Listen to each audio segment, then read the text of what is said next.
कुछ लोग भैया थर्मोडायनेमिक्स में, बेटा कुछ लोगों को अभी लगता है कि सर कॉन्फिडेंस थोड़ा कम है या फॉर्मूले में अटक रहे, तो बेटा कॉन्फिडेंस एक दिन में नहीं आता, सच्चाई ये है। एग्जाम आपका अगले दिन भी नहीं है, आपका एग्जाम 10 महीने 8 महीने बाद होने वाला है। तब तक आपको एक ही चीज करनी होती है, रिवीजन करना होता है। कॉन्फिडेंस आता है रिवीजन से, कॉन्फिडेंस आता है जब बार बार आप इस टाइप की प्रॉब्लम्स देखते तो पता चलता है कि यार रिवीजन करेंगे तभी आएगा। तो हम लोग बार बार बोलते हैं बेटा याद करो। डे 1 पे हमने एक टेक्निक की बात करी थी, सीपीआर टेक्निक। क्लास करना है, प्रैक्टिस करना है, रिवीजन करना है और टेस्ट देना है।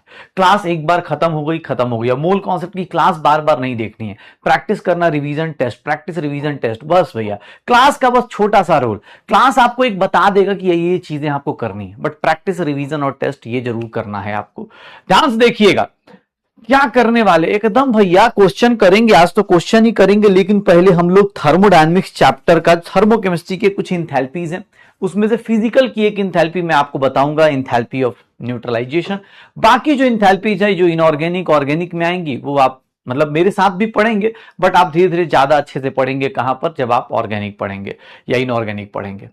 ठीक है, तो यस, रिवीजन स्ट्रेटजी बेटा मेरी तरफ से बस यही है कि नोट्स से रिवाइज करो, नोट्स रिवाइज करो। अगर आपको मतलब रिवीजन करना है तो बेटा आप, सिंपल सी बात है, जो भी लेक्चर्स आप कर रहे हो, देखो कोई अच्छा टॉपिक है तो आप नोट्स रिवीजन का करने का तरीका, अगर थर्मोडायनेमिक्स रिवाइज करना है तो पहला स्टेप क्या है कि सर क्लास नोट्स रिवाइज करो।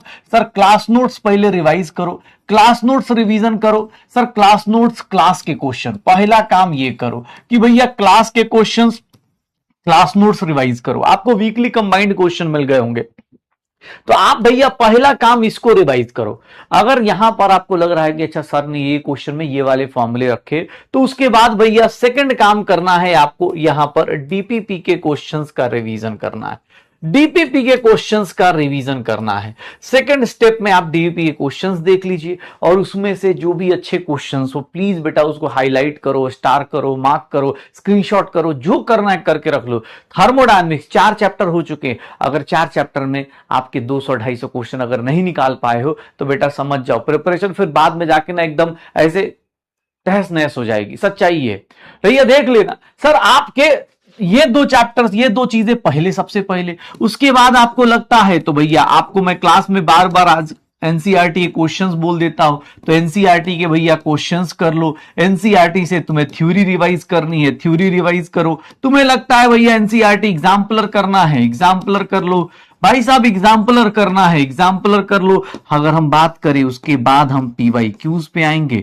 पीवाईक्यूज में सबसे पहले नीट पीवाईक्यूज करो और उसके बाद अगर टाइम मिलता है तो जेईई मेंस करो। अब ये सारा चीज एक बार में नहीं हो पाएगा। अब कोई सोचे सारा कुछ एक बार में कर दूं, नहीं हो पाएगा। उसके लिए भैया बहुत ज्यादा एफिशिएंसी चाहिए। तो हम लोग क्या बोलते हैं कि आप इसको जब क्लास चल रही होती है तो एक ही लेक्चर को आप, एक चैप्टर को 10 दिन 15 दिन में करते हो, तो ये 10-15 दिन के अंदर क्या करते हैं, जब आप चैप्टर करते हो तो आप इसको इतनी बार कर चुके होते हो ना, ये इतनी बार कर चुके होते हो कि आपको रिवाइज करने में ज्यादा टाइम लगता नहीं है। तो अगली बार रिवीजन करते टाइम एनसीईआरटी कर लिया, अगली बार रिवीजन करते टाइम नीट पीवाईक्यूज कर लिया, उसकी अगली बार जेईई मेंस पीवाईक्यूज कर लिए। तो ऐसे करते हैं, ठीक है। तो रिवीजन स्ट्रेटजी यही है भाई। अब जब क्लास चल रही, जैसे मान लो आज थर्मोडायनेमिक्स खत्म हुआ, तो आज एक काम करना, आज से अभी जैसे कल इक्विलिब्रियम का थ्योरी पार्ट होगा। इक्विलिब्रियम सच बताऊं तो सैटरडे या फिर मंडे से बहुत अच्छा चला जाएगा। तो भैया तुम्हारा काम क्या है, तब तक थर्मोडायनेमिक्स के बार बार इसको इतनी बार कर लो, इसको इतनी बार कर लो, इसको इतनी बार कर लो कि इसके अच्छे क्वेश्चंस निकाल के आप रख लीजिए, इसके अच्छे क्वेश्चन खींच के रख लीजिए अपने पास। और जब अच्छे क्वेश्चंस आपको पता चल गए तो फिर यूटिलाइज कीजिए। बेटा पीवाईक्यूज तो करने ही करने हैं आप। मैं पीवाईक्यूज के लिए मैंने बोला भी है कि मैं मोटी किताब सीरीज आपको दे दूंगा, बस बेटा थोड़ा सा क्लासेस ज्यादा हैं इस चक्कर में, लेकिन आपको टेंशन मत लीजिए, मैं आपको बोला है तो मैं दे दूंगा। मैं थोड़ा लेट इसलिए करता हूं कि भैया थोड़ा तुम भी तो हाथ पैर मारो। कुछ लोग है कि सारा चैप्टर का दे दूं, मैं दे दूंगा, मुझे पता है तुम देख भी जाओगे वीडियो, दिमाग नहीं लगा पाओगे, ठीक है, वीडियो देखना और क्वेश्चन अटेम्प्ट करना दोनों में फर्क होता है। ये बहुत सारे लोग जानते होंगे, क्लास में क्वेश्चन मैं जब बताता हूं, मैं जब समझाता हूं तो भैया क्लास जल्दी हो जाती है, लेकिन जैसे ही डीपीपी में जाते दिमाग ही नहीं चलता है। क्यों? क्योंकि आपने दिमाग को छोड़ा ही नहीं ना, आप प्रैक्टिस कर ही नहीं रहे हो। आप सोच रहे हो जैसे क्लास में मास्टर ऐसे चिल्ला चिल्ला क्वेश्चन एक्सप्लेन कर दे रहा है, बता दे रहा है, हिंट है, ये है, डरा दे रहा है, वैसे भैया क्वेश्चन में बताए। नहीं बेटा, वो बोरिंग काम आपको खुद ही करना पड़ेगा। तो मोटी किताब सीरीज मिल जाएगी, डोंट वरी, आपको भैया ये मिल जाएगा, आप इसकी टेंशन मत लो, मैंने बोला है तो आपको मिलेगा। ठीक है, पहले नीट पीवाईक्यूज हम लोग जल्दी जल्दी खत्म करेंगे और फिर जेई मेंस के भी आ जाएंगे जैसे ही मिलता है।